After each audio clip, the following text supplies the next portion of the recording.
fan? But your boy AA Long coming to you once again from First and Faithful. It's been a minute, and by a minute I mean like a month plus. Um, Hope everybody's having a good holiday season.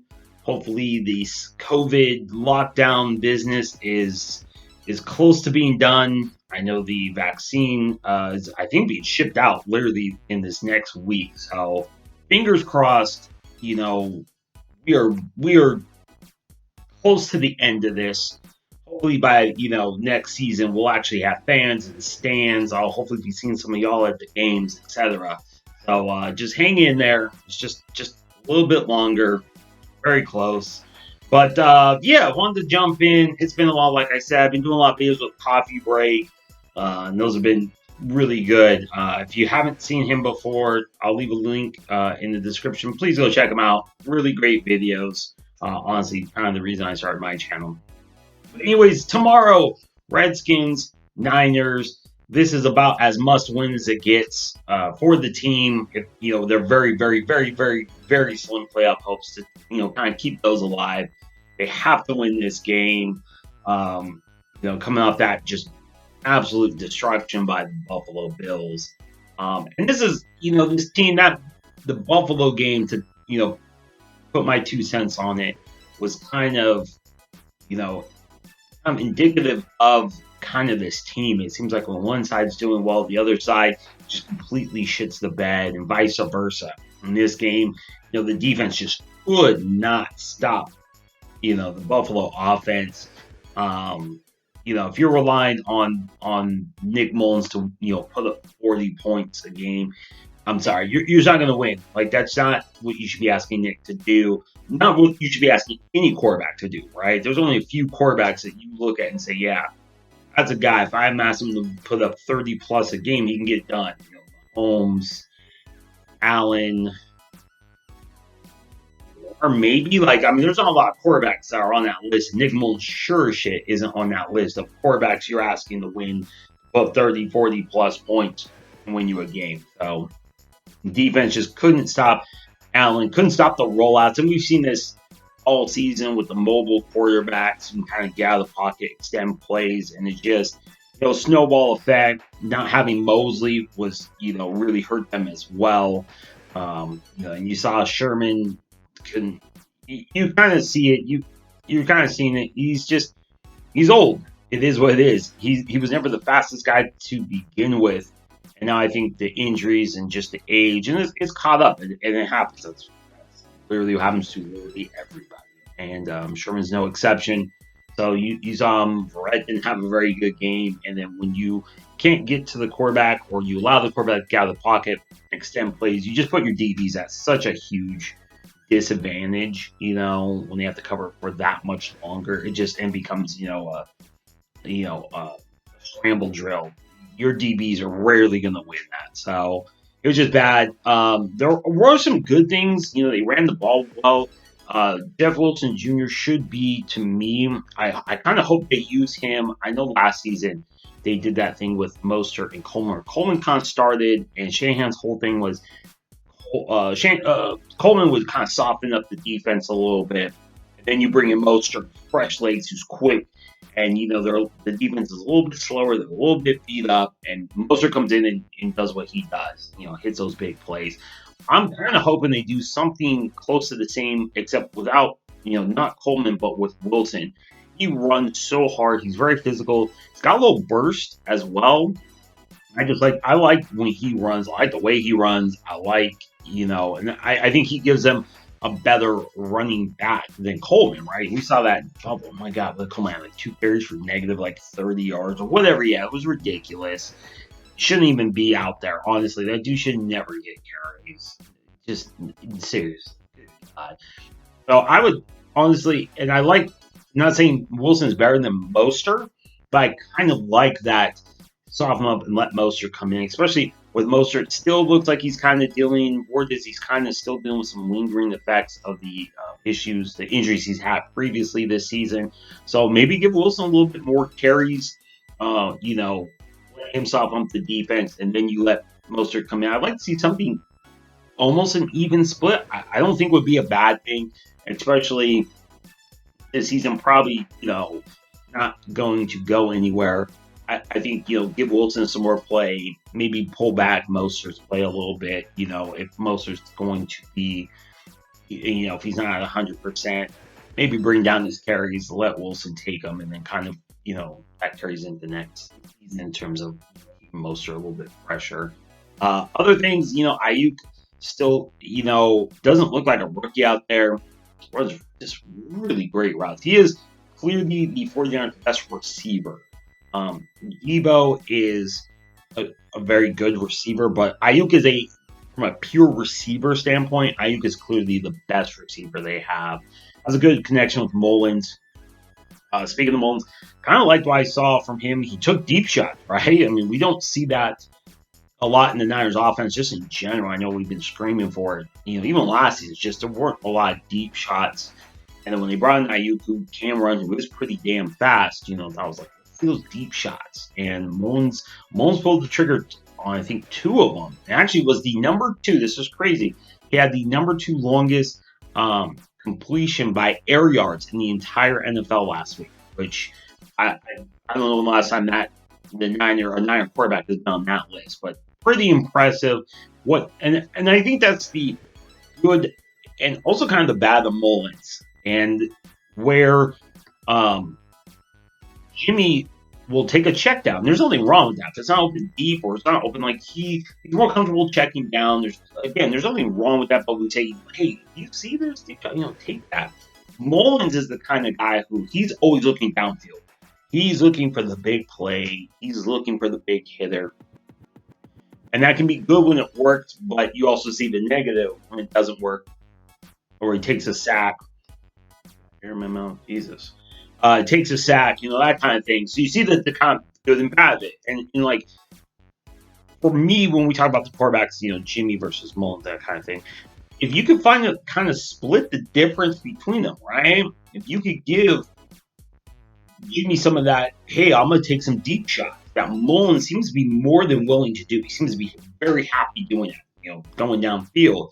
If you could give some of Jimmy that, or vice versa, give Mullins Jimmy's ability to say, nah, it's not open deep. Let me just check it down. There's nothing wrong with, taking the safe play underneath. Like, I mean, that's like the one thing that's missing from each other. And if you could kind of move that over, you'd love to see that. They're both very tough. I know Mullins gets a lot of credit for being tough. He takes a lot of shots. Some of them I think are completely unnecessary. I think he hangs the pocket too long, again, because he's looking for the deep, and he leaves himself open to take shots.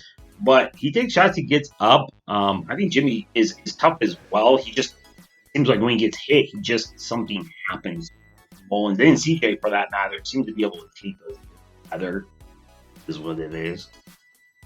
But I did like some of the things I saw from him. Like I said, the deep shots, some of the plays, and we've seen it since the Saints game.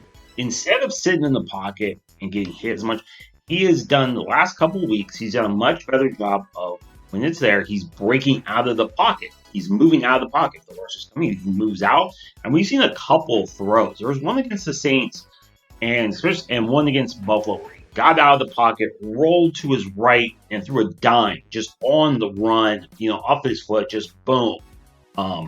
Seen that twice now, and you're starting to see it more. And that's the thing. One thing I think he could do is maybe take advantage of that. He breaks the pocket or breaks out of that containment. Pick up some yards. Go grab some yards. There's the drive where he threw the interception to when he was targeting Wilson, threw the interception. The play before that, or actually maybe in that play. I see that player, but he had an opportunity where he could have ran, probably gotten to the 1 yard line or so. And they're going to go for it on 4th down regardless. Again, he had the lane. Take it, pick up 6-7 yards, maybe a touchdown, depending on if you have blockers, and get there. And he didn't do that. I mean, none of the Niner quarterbacks are going to do that.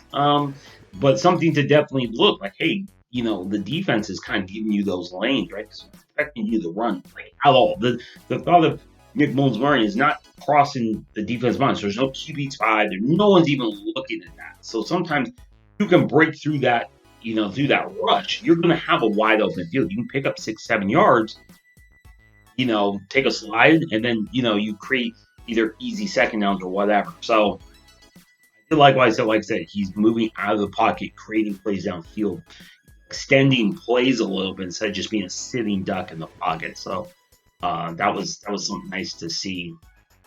But getting back to tomorrow's game, it's going to be very interesting. Alex Smith, obviously the comeback player of the year. I mean, the second he took a snap this season, he already won the award. But he's doing pretty well for them. They beat ended Pittsburgh's undefeated streak. No offense, Pittsburgh wasn't really like that offense looks so not locked in. The defense is good, and it's not like Washington just killed them. The defense looks good, but Roethlisberger, it's on some drives they look very good, and then they look completely just off.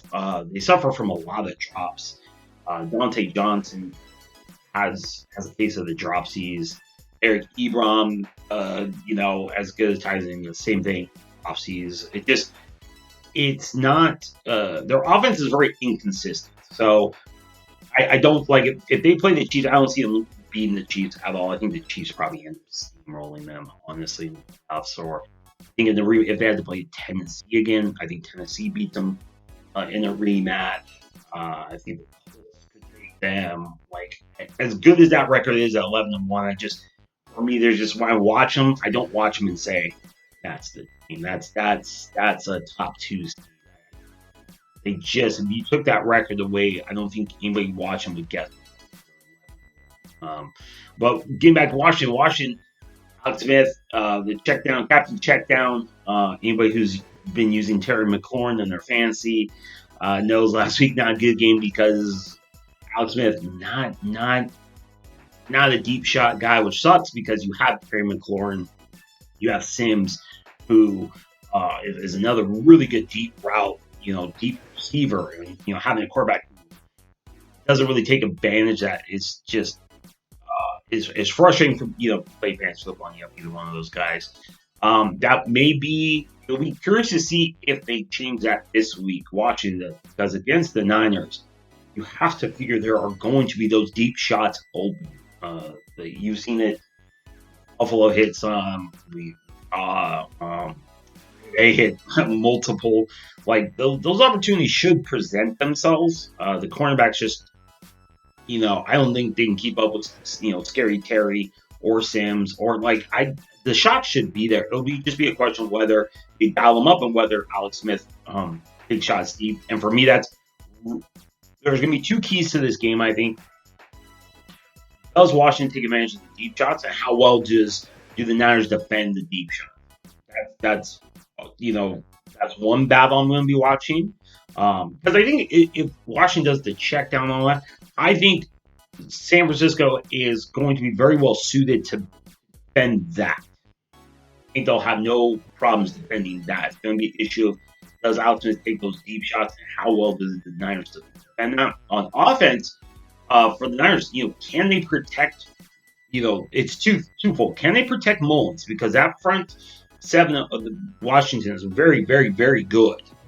Can they protect? They have guys who can win one-on-ones. Can they protect Mullins? How well does the running game? We saw it against Buffalo. It started off really well, and then unfortunately, game script got out of hand, and there's a problem to say you want more carries for the running game. Yes, but if you have to go back, if you have to trade scores back and forth, and you literally have to score every possession, score a touchdown. That's just kind of win too many of those. So it'll be a question of can they protect Mullins? Can they keep the score where they can continue to run? I think they can run. I think those opportunities will be there. Also, Debo. Let's get Debo involved. He did not get involved until basically the game was out of hand. Get him involved earlier. There are opportunities there for sure. They just take advantage of that. So that's the key. Can they defend the deep ball? And then on offense, how well do they protect Mullins? How well is that blocking? Because I think there should be a lot of opportunities. Can they produce? Can they capitalize? And you saw it as the Bills. The offense was there. Just this offense is not as it is currently constructed with Mullins and even with Jimmy. again, asking a quarterback to throw 40 points a game is just not usually it's not going to cut it, especially if you're in a position where you get down the score too. It's it makes it very difficult. It also changes your game script. It makes you one dimensional. People point to the Saints game last year. Oh, Jimmy put up all those points. And it's like they got down early, but once they climbed back into it, like they kept it within the score and they took a lead multiple times. Right, they were ahead, so it allowed them to keep the game script where Shanahan wanted it. He was still able to ball. He was still able to run his offense. Right, it didn't get one dimensional where hey, we're just going to have to throw it every play, which feeds into a defense. Once they know they can kind of guess what you're going to do, they can eliminate 3 or 4 things. That's what that's all the defense trying to do. Eliminate as many options as they can so they can kind of focus in on, okay, they have to pass so we can run this kind of defense. You can kind of keep them guessing. You see when Shanahan can run his offense and keep the defense off kilter, you see it. Magic happens against the Rams both games. It just beautiful against the Patriots. You see, it's just so beautiful because the defense just can't lock onto anything, and the offense runs just it's beautiful. But again, keeping that game script, keeping it within a score where he can continue to pull a deep game, is going to be so huge for this team. It's just like I said, it's about as much win as it gets. If they lose this, I mean that's it as far as the playoff race goes. But they're still in a position they can still get to 9 wins. I mean, they can still get to 9-7. 9-7 probably gets them in the playoffs, depending on kind of how everything shakes out. But 9 could very well get them in the playoffs. Arizona is in free fall. Kyler hurt his shoulder. He doesn't seem to want to run anymore. I said this weeks ago, talking to Coffee Break. I'm not sold on Arizona. I'm not sold on Kyler having to solely pass the ball. And Kingsbury, his play calling is not good. His offense basically at this point has been reduced to Kyler run, please, dear God, run. And if he's not running, you see it like the passing game just is not there. That threat of him running is everything to that team. There was some stupid stat about when he runs for less than 30 yards, like 1-12 or something like that. And it's such a crazy stat because it's a quarterback, right? You pay that guy a lot of money, and he's going to get paid here in the couple years, $20, $30, $40 million a year to throw the ball, not run the ball. That's not what you're paying. Like if there's any stat with a win-loss record is attached to your quarterback and involves his legs, not his arm, that tells me all I need to know about your offense, right? Like if you have to run for 30, 40, 50 yards as a quarterback to win games, that tells everybody all they need to know about your offense, right? Like it should be solely tied to your arm. Hey, when he throws for 300 yards, they win, or 250, or he throws 3 touchdowns, or an interception, whatever. It should be solely attached to your arm, like not your leg. So that team's in free fall. I don't see, and they have the Giants this week. Giants are playing very nice, so that might be an L. So they may be, right there with the Niners. So Niners have an opportunity this week. Is they have to take advantage. They have Washington, they have Cowboys, and then they have Cardinals, and then Seahawks to finish out. So they have this is the opportunity. They can take Washington, they can take the Cowboys, and then they have the 2 division games. They have an opportunity. Just a matter of can they take advantage. It's going to be very interesting to see what happens. Let's say they get to Seattle and they're looking at, they're 8-7. Jimmy's ready to come back. Kittle's ready to come back. What Shanahan does. Like, do you bring Jimmy back in a make or break game? I mean, that's going to be so interesting to see. Like, is that, if Mullins is playing well, do you bench him? Like, that's going to be such a. I kind of want to see that. I just want to know because I think that will at that point tell you all you need to know about how it feels about his quarterback, right? A break, hey, they win, they're in game. Jimmy's healthy. Who does he run with? That'll tell you. I think that'll just say everything, right? Tell you everything you need to know about how Kyle feels about the quarterbacks, maybe even how John Lynch feels about the quarterbacks, and who will be on this team next season. So they'll be very interesting. As far as this game, as always, I do the score predictions. Obviously, haven't done the last couple of weeks. As always, leave your prediction down below. Let me know what your score is. Like I said, anybody hits it right on the number, gets it perfectly right, $25 gift card, or I can Venmo you, PayPal, whatever you have, $25. Um, I'm trying to think what I think the Niners are favored by 3. Kind of surprising to me considering how bad they looked against Buffalo and Washington beating Pittsburgh. I was actually really surprised. But I'm gonna put my faith in Kyle and a bounce back for the defense. Um, let's say I don't know. Let's go. I've been so off the mark on all these. Let's say Niners 27, Redskins 17. 27-17, Niners over Redskins. That's what I'm going to go with. But like I said, leave your prediction down below. Thank you for watching. If you're new here, please subscribe. It's free, totally free. It costs you to just click. And if you come back later, you watch another video, like I don't like this guy, unsubscribe. It's totally fine. But obviously, your subscription, that helps me. The likes help me. Leave a comment down below. I pretty much respond to everybody.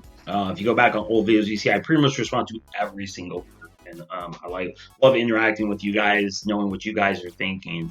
I'm no expert. I have my opinion. Sometimes I'm right, sometimes I'm wrong. I'm not an expert. Like they say, expert is just someone who's paid, basically. So I'm definitely not down doing this for free. So there you go. But as always, thanks for watching. I'm Aaron. This has been First and Faithful. Have a great weekend. Bye bye. Hey, thanks for watching First and Faithful. Here's another video I think you'll enjoy. Also, don't forget to subscribe. New videos every week. Appreciate all